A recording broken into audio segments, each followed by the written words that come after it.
questões, ok? Do que trata a economia internacional? Essa é uma pergunta para começar. O que é a tal da economia internacional? O que ela trata? O que ela aborda? O que é economia internacional? Vamos ver aqui agora nessa próxima sessão. A economia internacional usa os mesmos métodos fundamentais de análise que outros ramos da economia, porque os motivos e o comportamento dos indivíduos são os mesmos nos negócios internacionais e nas transações domésticas. Então, a economia internacional, como ramo de estudo da economia, usa todos os princípios gerais da economia ou de outros ramos da economia, como aí mostra, né? Comportamento dos indivíduos de consumo, os motivos, etc. Então, essa mesma reflexão que é feita para compreender o funcionamento de uma economia doméstica se usa também para fazer a compreensão de como funciona a economia internacional e as suas dinâmicas. Então, são os mesmos princípios. Então, aqui, portanto, mais uma vez, a economia internacional é um ramo da economia. A economia internacional não é maior que a ciência econômica. Então, a economia internacional é apenas um ramo, assim como tem lá, digamos, economia ambiental, economia do desenvolvimento, microeconomia, macroeconomia. Então, a economia internacional é uma caixinha dentro dos estudos de economia. Então, veja lá, as casas que vendem comida gourmet na Flórida oferecem grãos de café do México e do Havaí. A sequência de eventos que levou esses grãos até a loja não é muito diferente, e o café importado percorreu uma distância muito mais curta do que os grãos enviados de dentro dos Estados Unidos. E aí seria aqui no caso, né? Um grão do México está mais perto do que um grão que vem lá da ilha do Havaí, que está na Oceania.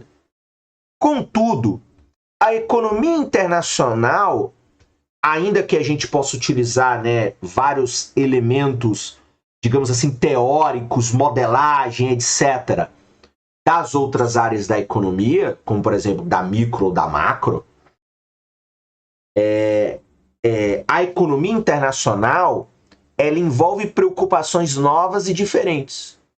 Porque, veja, os investimentos e os negócios internacionais ocorrem entre nações independentes. Então, aquele café lá na Flórida que o cara compra lá na Starbucks, que vem do México, não é apenas um envio simples. Tem que ver a legislação de envio de alimentos entre os dois países. Quais são os protocolos burocráticos que precisam ser feitos, sobretudo quando se trata, por exemplo, de alimento, protocolos sanitários internacionais entre esses dois países. Enfim, o custo de envio. Então, esse café, será que ele vai ser mais barato do que vem lá de longe, do Havaí, mas do Havaí está em dólar, já está dentro dos Estados Unidos e etc. Então, veja, a economia internacional ela envolve preocupações novas e diferentes e maiores, porque justamente esses investimentos, esses negócios, eles ocorrem entre nações independentes. Os Estados Unidos e o México, neste caso, são estados soberanos. A Flórida e o Havaí não são. Então veja, o fornecimento de café do México para a Flórida poderia ser afetado se o governo dos Estados Unidos impusesse uma cota limitando as importações. O café do México poderia tornar-se subitamente mais barato para os compradores dos Estados Unidos caso o peso passasse a valer menos em relação ao dólar. Então veja, essa relação envolve muitas coisas. Então, uma lei que proíbe o café, pronto, o café mexicano já não entra. Ou acontece uma crise, um problema político no México, o peso mexicano despenca em relação ao dólar e agora comprar café mexicano está de graça. Então, isso também muda as relações e o funcionamento de apenas comprar, digamos assim, uma caixa de café do México.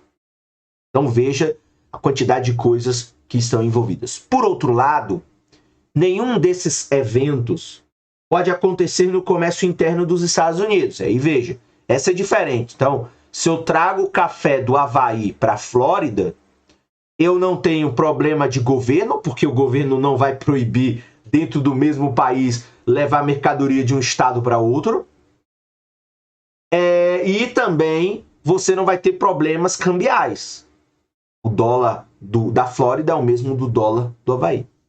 Por outro lado, nenhum desses eventos pode acontecer no comércio interno dos Estados Unidos, porque sua Constituição proíbe que haja restrições ao comércio interestadual, e em todo o território dos Estados Unidos você utiliza a mesma unidade monetária. Então, veja como o comércio nacional, claro, ele é mais simples, porque as legislações nacionais são mais simples.